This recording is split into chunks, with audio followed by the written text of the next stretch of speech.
My boyfriend turned out to be an Egyptian pharaoh, and he wants me to find his mummy. This is how I die.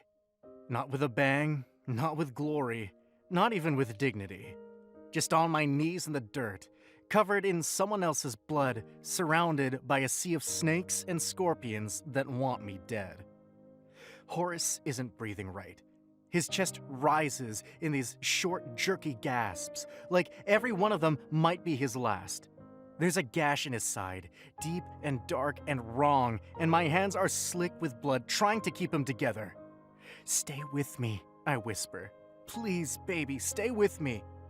A sharp hiss cuts me off, then another and another. They're closing in. The ground is alive. Black scales, twitching legs, slick movement over stone.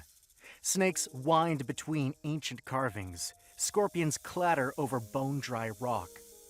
The light from my torch throws everything into wild shadows. Every direction I look, there are more of them. I can't move. I can't run. There's nowhere to go. And I swear I can feel the air shifting, watching us. Like something bigger than this nightmare is just waiting to see what I do next. Horus stirs in my arms, eyelids fluttering. His lips part like he's trying to speak. "No," I whisper. "Don't talk. Save your strength. Just hang on." His hands find mine, weak, shaking, cold. His mouth moves again, barely a sound. "Don't let it." A rattling breath. His head droops forward. I don't know if he's gone. I can't even check. I can't do anything. Because there's a viper an inch from my knee now. Its tongue flicks, tasting my fear. I am not a hero. I don't know how we got here.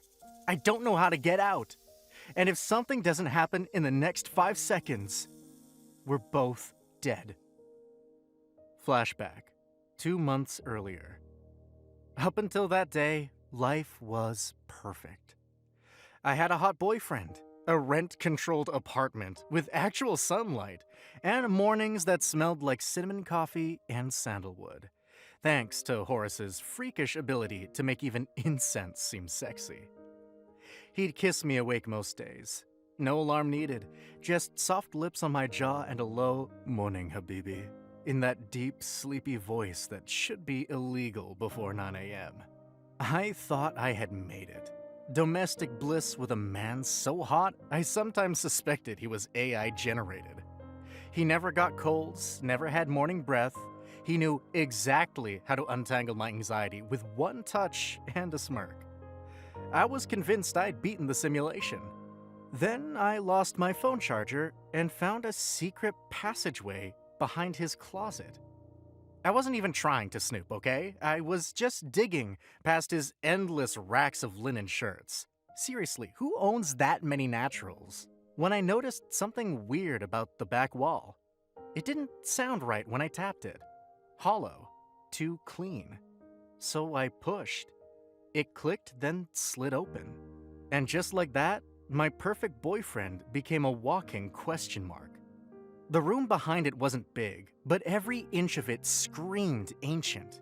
Shelves crammed with dusty relics, gold scarabs, faded scrolls, statues of jackal-headed gods. There was this smell like sand and time. The air felt heavy, sacred. And right in the center, lit by one soft bulb, a stone tablet, carved with symbols I didn't understand except for one, the cartouche. Glowing gold, carved into the stone like it had been waiting for someone to notice it. And inside it, his name, Horus. Not a nickname, not something he picked off of baby name sites for the vibes. His actual name, written in ancient Egyptian. I should have left. I wanted to leave, but I couldn't move. Because in that moment, I realized something terrifying. The man I woke up next to every morning, the one who made perfect pancakes and sang along to Frank Ocean while doing dishes, might not even be human. And I had no idea who I was in love with anymore. 20 minutes later. He found me 20 minutes later, still in the hidden room, sitting on the floor with some weird falcon-shaped amulet in my hand, trying to convince myself I wasn't having a stroke. The glow from the cartouche was still pulsing behind me like a heartbeat. Too warm, too alive. I didn't look up when he stepped in. I didn't have to. I could feel it. The way the air shifted, the way the room noticed him, like even the artifacts knew who he was. "You weren't supposed to find this," he said softly. I turned around, slow. My brain still stuck somewhere between, "How is this real?" and "Please tell me you're not secretly in a cult." "You have a secret Egyptian tomb in your closet," I said. "You think I was just gonna ignore that?" He didn't smile, not even a little. I stood up. "So what is this? Are you some kind of collector? A black market dealer? Are we gonna be arrested? Is there like a mummy buried under the kitchen?" The last part was a joke. Kinda. But he didn't laugh. Instead, he stepped forward, slow and careful, like I was the one about to snap. He reached for the amulet in my hand and turned it over. On the back, more hieroglyphics, burned into the gold like a warning. "That belonged to me," he said. I stared at him. "You mean, like it was a part of your family's collection, or?" "No." His eyes met mine, sharp, green, ancient. "I mean, it was mine, personally. I wore it a long time ago." I laughed. Reflex. Nervous. "You're not serious." "I am." He pulled off his shirt, and suddenly I couldn't laugh anymore. Beneath the tattoos I thought were aesthetic, artsy, symmetrical, abstract, were lines, symbols. Some faded, some almost glowing under the right light, identical to the ones carved into the relics, into the walls, into the cartouche. "Noah," he said, quiet and grave. "I was a pharaoh, a long time ago, and I've been brought back for a reason. Someone took something from me, something I need to find." I swallowed. "You mean like reincarnation?" He nodded. "And you remember it all?" "Enough." I looked around, at the room, at the gold, at him, the man I thought I knew, the man I had kissed this morning in nothing but a towel and bedhead, humming Lizzo under his breath. And now he was telling me he used to rule ancient Egypt? "Okay," I said. "Cool. Awesome. I'm dating a literal mummy." "Technically," he said, "I'm looking for the mummy." I blinked, then sat down again, hard. Because the worst part, somewhere deep in my gut, I believed him.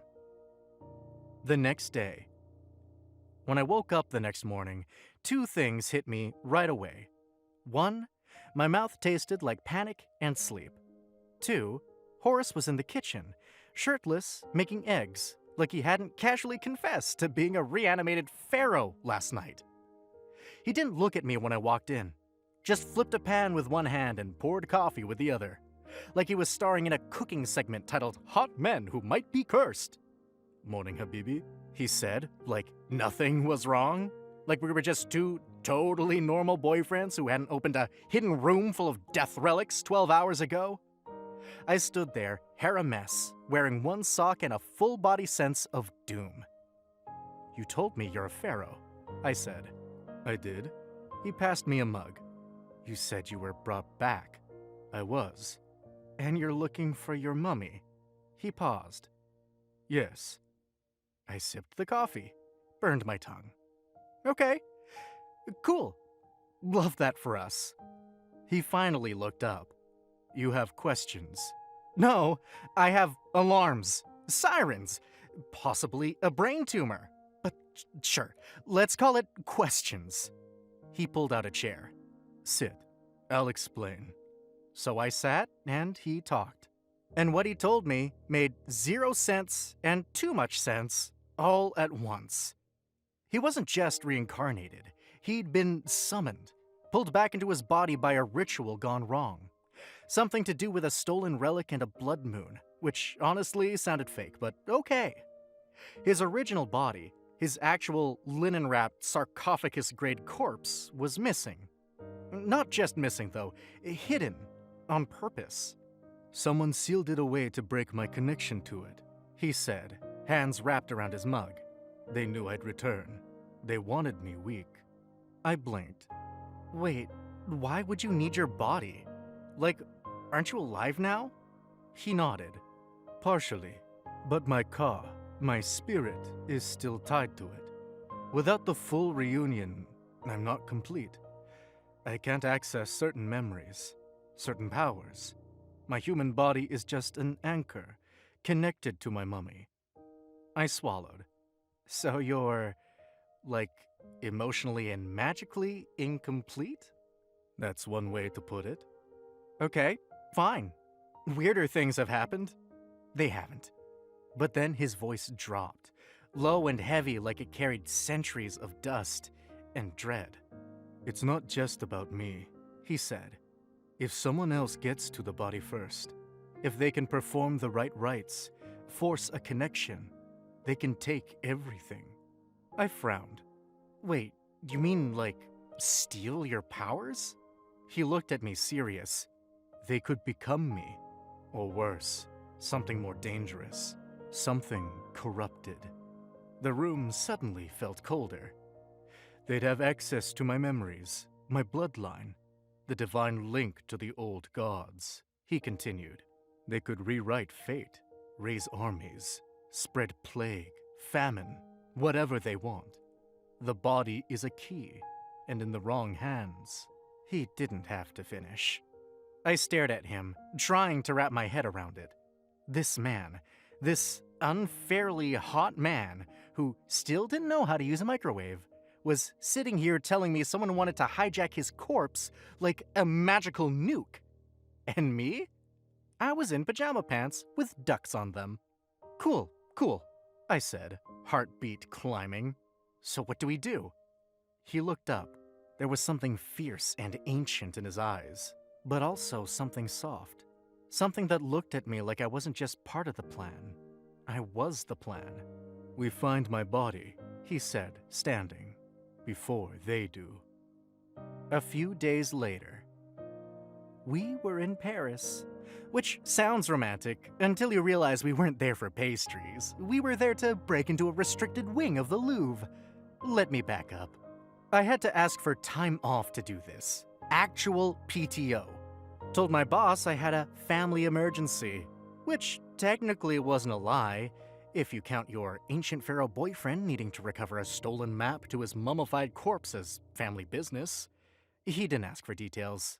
I think HR was just glad I used vacation days this time instead of mysterious illness. So yeah, while my coworkers would have rather taken selfies at the Eiffel Tower, I was zip-tying my sleeves down so I wouldn't trip a motion sensor in the world's most famous museum. Apparently, some ancient map got misfiled into the wrong archive 100 years ago, and Horace just knew it was still there. How? A feeling, he said. Cool. Great! Nothing like risking international jail time for your boyfriend's vibes. The plan was simple. It wasn't. In through a service entrance, avoid the cameras, find the scroll, get out. Easy. Except there were laser grids, and a pressure-sensitive floor, and an ancient priest's spirit trapped in a cursed urn that definitely tried to bite me. I thought museums were safe, I hissed, clutching my wrist after narrowly dodging a row of flying canopic jars. Horace just looked at me like I was being dramatic. This is sacred ground. It's gift shop adjacent. At one point, I slipped on a rogue museum brochure that said, "Discover Ancient Egypt," in Comic Sans. I nearly landed face first into a sarcophagus. I'd like to say Horace helped. He mostly judged. Still, we got the scroll. Barely. I had a new hole in my jeans and a minor ghost injury. Not sure if it counts as a burn or a frostbite.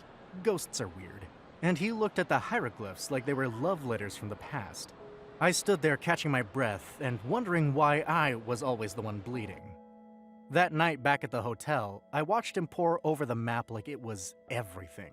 His eyes were lit from the inside, a kind of quiet hunger I hadn't seen before. He looked beautiful, focused, a little terrifying. I wanted to kiss him. I also wanted to shake him and ask, "What aren't you telling me?"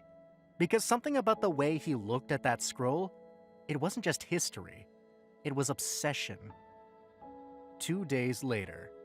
Next stop, Turkey. Don't ask how. We barely slept, barely ate, barely avoided Interpol. I had dirt in places dirt should not go. I'd gone through 3 pairs of socks, 2 minor concussions, and 1 deeply unsettling camel encounter. The tomb was underground, hidden behind a collapsed temple near Cappadocia.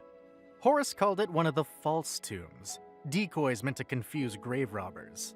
Honestly, it was doing a great job. We nearly got skewered twice before breakfast. It had a riddle lock door, spikes in the floor, and a puzzle that sprayed actual fire. I solved 1 riddle by accident. Shout out to my high school crossword addiction. Knew Ra's left eye would come in handy someday. See? I told him, brushing soot out of my eyebrows. Not just a pretty face. He smiled at me, but it didn't reach his eyes. I should have known that smile meant something worse was coming. Because once we got through the inner chambers, we found them. A man and a woman. Both gorgeous in that terrifying, timeless way. All sharp cheekbones and silk scarves, like they'd just stepped off a Fashion Week runway in hell. And they knew things. Not just Horace's real name. They knew details. His favorite wine when he ruled. The name of the cat buried with his sister. The exact number of stitches in the tunic he was crowned in. And they knew me. Or at least, they looked at me like they did. "We meet again, Hore Maquette," the woman purred, lounging against a crumbling pillar like this was a spa day. "Still dragging your pets into divine matters, I see." I froze. Again? Horace didn't even blink.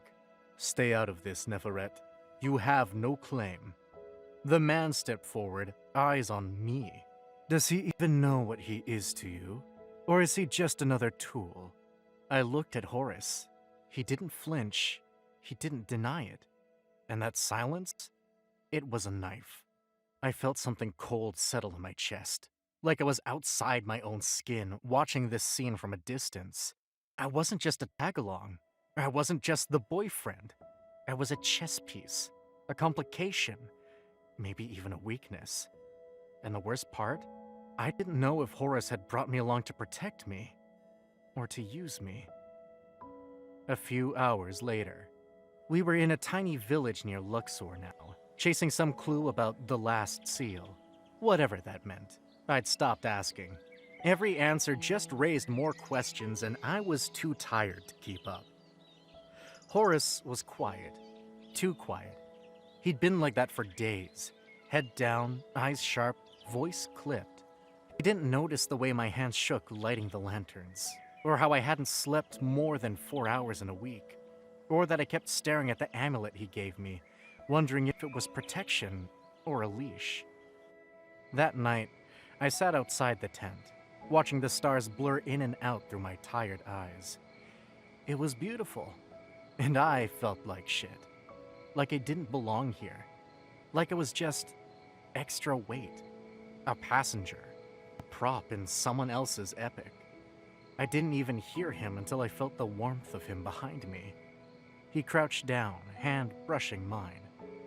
"Noah," he said, soft. I didn't look at him. I kept my eyes on the sky. "If I wasn't useful, would you still want me here?" He was quiet. I turned to him. "I mean it.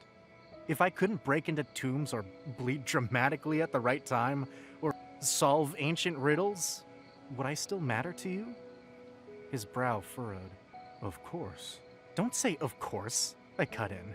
"Don't just say the thing that sounds nice. Say the truth. Because I'm tired, Horace. I'm tired of not knowing where I stand. Am I your boyfriend, or just the nearest warm body you could drag into a prophecy?" He flinched. Actually flinched. Then he sat down hard in the sand in front of me, knees brushing mine, eyes unreadable. "I never wanted this for you," he said quietly. "I didn't want you hurt, or hunted, or caught up in something that should have ended lifetimes ago." Doesn't answer the question. I whispered. His hand found my cheek. Warm, gentle, real. You're not part of the mission, he said. You're the only part I didn't see coming. The only part I couldn't plan. And that terrifies me. I blinked fast. My throat burned. I'm in love with you, Noah, he said, voice raw. Fell long before you learned any of it. And I don't know what that means for a man who's already lived and died once. But I know this. If I lose you, none of this matters. Not the mummy, not the crown, not the power. You're what anchors me now. I couldn't breathe, couldn't think. Just reached for him like the ground had dropped out from under me. He kissed me like he needed to prove it. Like centuries had taught him the exact shape of longing, and he was pouring every bit of it into me. His hands threaded through my hair, my arms locked around his shoulders. And for 1 second, I wasn't scared anymore. Because maybe this whole world was cursed. Maybe fate had it out for us. But right here, under 1,000 ancient stars, I knew one thing for sure. He didn't just choose me for the mission. He chose me. And I was already too far gone to turn back. A few days later, the hotel lobby in Cairo was all glass and marble, like the kind of place where you're too scared to breathe too loudly. But beneath it, that was where it all ended. The ancient cave-like place we had been looking for. We'd found it. The final resting place of the mummy. The tomb was hidden beneath the hotel's foundations, buried under layers of history, just waiting for us to dig it up. I couldn't believe it. The whole world could be walking around on top of something that ancient, and no one even knew. Not until now. Horace stood there, hands shaking just slightly as he slid open the stone door. The air inside was thick with dust, but it was also something else. Ancient. It smelled like time itself. "This is it," he whispered, his voice low, almost reverent. "This is where I..." Before he could finish, the door creaked and groaned, revealing the sarcophagus in the center of the room. The coffin that had been calling to him, pulling him to this moment for centuries. I had to swallow my nerves. This wasn't just about finding a tomb anymore. This was the last piece of his past, the key to his real identity. "Are you ready?" I asked, though it felt like I was asking myself as much as him. He didn't answer, but his eyes locked onto mine. He didn't have to. I already knew. And then, we opened it. It was supposed to be a simple reveal, but when the lid of the sarcophagus finally opened, the ground rumbled, the lights flickered, and a low, ancient hum filled the air. It wasn't what I was expecting. A voice, deep and echoing, like it was coming from the walls themselves, spoke. "Only one may awaken the past. To prove your heart is true, you must face the trial." I looked at Horace. "What's happening?" But he was focused on the sarcophagus, his face pale. "I don't know. This shouldn't..." Before he could finish, a golden light enveloped the tomb, and I was pulled forward. A wall of images flashed around me. Visions of Horus in his past life, a powerful ruler with enemies and allies, lovers and betrayals. But it wasn't just history I was seeing. It was him. And then the voice came again. "Prove you love him for who he is now, not who he once was." I didn't understand. "What do you mean? I do love him. What's this trial even?" The ground beneath me shifted, and I felt my body fall into the darkness, into a void that pulled at my heart, pulling me apart. When I landed, I was alone, and in front of me was a vision of Horus, dressed as the Pharaoh he once was, the man I'd never met, the man I had only heard about. "Choose," the voice said. "Horus, the man you think you know, or Horus, the god he used to be." I had to decide, not just between lives, but between people, between his past and his present. I didn't know how to choose, but the moment I reached out, I felt it, Something I couldn't explain, but something that made me sure of one thing. I loved him. The real him, not the legend. A few minutes later, after the trial ended, the tomb was still. The golden light dimmed, the air calmed, and suddenly it felt like everything had shifted. Horace stood beside me, his face set in that same unreadable expression he wore when he was thinking too hard. We didn't talk much as we left the tomb and returned to the hotel. The air between us was thick, but not with tension. More like a quiet understanding. "I never thought it would be like that," he said eventually, his voice soft, raw. "I didn't think it'd be about us. I thought it would be about the mummy, about reclaiming my past." "Yeah, well," I fumbled for words. "It's about you now. That's all that matters to me." He looked at me then, like he was seeing me in a new light, and for a second I felt like I could breathe again. Maybe this was it. Maybe everything would finally make sense. About half an hour later, I could barely believe it. After everything, curses, tombs, near-death experiences, we were finally holding it.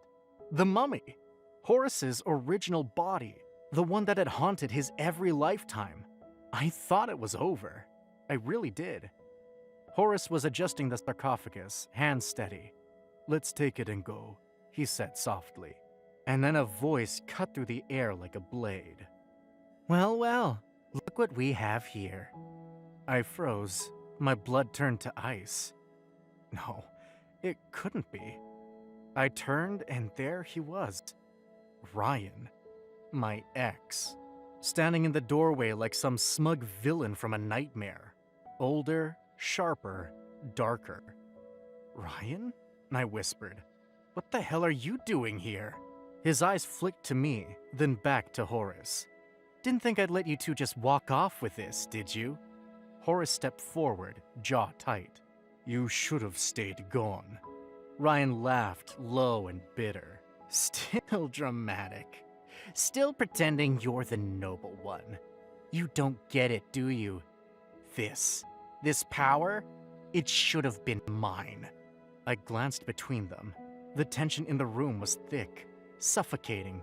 Something ancient pulsed between them. Not just hate. History. "You betrayed me," Horace said quietly. "You were my general, my brother, and you turned on me." "You left me behind," Ryan snapped. "You chose the crown over me. Over us." "Wait, us?" My stomach twisted. I looked at Horace. "You two..." "We were something once," Horace said, eyes never leaving Ryan's. "But it's long dead." Ryan's gaze turned to me, cold and condescending. "And this one? Your new toy?" He sneered. "He won't last. You chew people up and move on. That's what you do." "Don't talk to him like that," Horace growled. "He's more than you ever were." That did it. In a flash, Ryan lunged. Horace blocked, but Ryan was faster. I heard a sickening crack and Horace staggered, blood blooming across his side. "No!" I yelled, grabbing him before he fell. Ryan smiled. "Let's see how deep your love runs." He whispered something in a language I didn't know, and suddenly the tomb shifted, hissing, skittering. Snakes poured from the cracks in the stone. Scorpions followed, hundreds of them, crawling toward us in waves.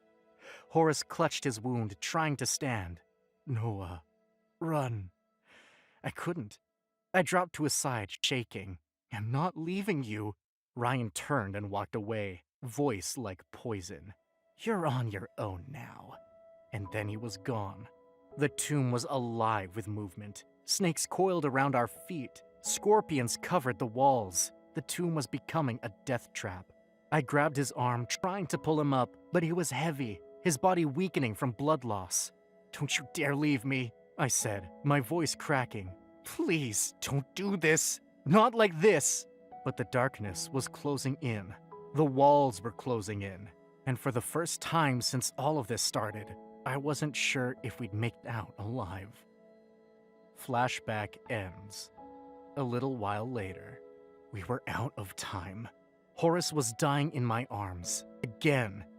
The snakes were gone for the moment. The scorpions scattered into cracks, but he was barely breathing. Blood slick on his chest, his skin too pale. The cut from the blade had gone deep, too deep. His head lolled against my shoulder. I pressed my hand to the wound as if pressure could undo it all, as if I could hold him here just by refusing to let go. "Stay with me," I whispered, voice shaking. "Don't you dare leave me. Not like this." He blinked slowly, his lips parted. "Noah." His voice was dust. I had to lean in close to hear him. He smelled like sand and blood and sweat and something older than time. "I'm sorry," he breathed. "I wanted to tell you. I wanted to be more. Just a man. Just yours." My throat closed. "I love you," he said. "I didn't know it could feel like this. If I had the choice, if I could choose you over the throne, over eternity, I would. Every time. Just to wake up beside you. Just to hear you laugh." A sob ripped through me. "Why didn't you say any of this before?" He gave the smallest smile. "I didn't know how. Not as a pharaoh, but as a man, I do now." Something inside me cracked open. Then something hit me. "What if you could?" I whispered. He blinked. "What?" "Leave it all. The past, the mummy, the power, everything. If I could burn it down, erase your connection to the tomb, to the throne, to who you used to be, would you do it?" He hesitated, not out of fear, but because he was thinking of the cost. Then he looked at me with those green eyes, ancient and aching. "Yes," he said. "If it meant I get to live as yours, then yes. Burn it all." The moonlight shifted. A shaft of silver broke through the cracked ceiling, falling perfectly on the stone coffin. His original body, wrapped in gold-threaded linen, still untouched. The anchor, the thing that tied him here. I stood shaking, the amulet in one hand, fire in the other. My knees buckled, but I forced myself up. This was it. One act of destruction. One final choice. "For you," I whispered. "For us." And I threw the flame. It caught instantly. Gold flared, ancient linen curled, the air screamed. A sound like time itself ripping open. The tomb shook, wild, furious, alive, and every symbol on the wall burned. The mummy cracked. The curse snapped. The magic unraveled in a burst of sand and starlight. And just like that, the snakes, the scorpions, the shadows vanished. It was over. When I turned, Horus was still on the ground, but his wound wasn't bleeding anymore. His breathing steadied. The marks on his skin, those glowing ancient sigils, faded, one by one. He opened his eyes, and for the first time since I met him, he looked free. Just a man. Just mine. He coughed. "Did we win?" I dropped beside him, laughing through my tears. "I think we broke the game." He touched my face, soft, stunned, like he couldn't believe we were both still here. "What happens now?" he asked. "I don't know," I said, smiling. "We live, I guess." A few months later. It's been a few months. We live in a quiet little apartment now. Not ancient, not cursed, just small, sunlit, and ours. There's a lemon tree on the balcony that Horace insists on naming Lemuel, because of course he would. And the neighbor's cat has adopted us like we're her emotionally unstable sons. Horace, just Horace now, has learned how to make pancakes. Sort of. They're always lopsided and he keeps trying to add cardamom like they used to in the palace. But honestly, I've never loved breakfast more. We don't talk much about the mummy days. Sometimes we'll joke about it, like when I can't find my keys and he says, "Must be the curse again." But mostly we've left it behind. No tombs, no spells, Just movie nights, inside jokes, and an absurd amount of throw pillows. He sleeps now. Deep, peaceful sleep. No visions, no ancient voices whispering in his dreams. Just soft breathing and my arms around him. As for Ryan, he vanished after the tomb collapsed. We don't know where he went. Maybe he was swallowed up by his own curse. Maybe he's still out there, bitter and angry and ancient. But he hasn't come for us. Not again. I used to be scared he'd come back. Now, let him try. I've got someone worth fighting for. Someone who finally chose me over everything else. And every morning when Horace rolls over, sleepy-eyed and smiling, and says, "Good morning, love," I know one thing for sure. We survived gods and monsters. So, yeah, I think we can handle IKEA furniture. The end. Do you think you could give up your identity to be with someone you love? Thanks for watching. Consider subscribing to become a part of our Rainbow Force, and stay wholesome.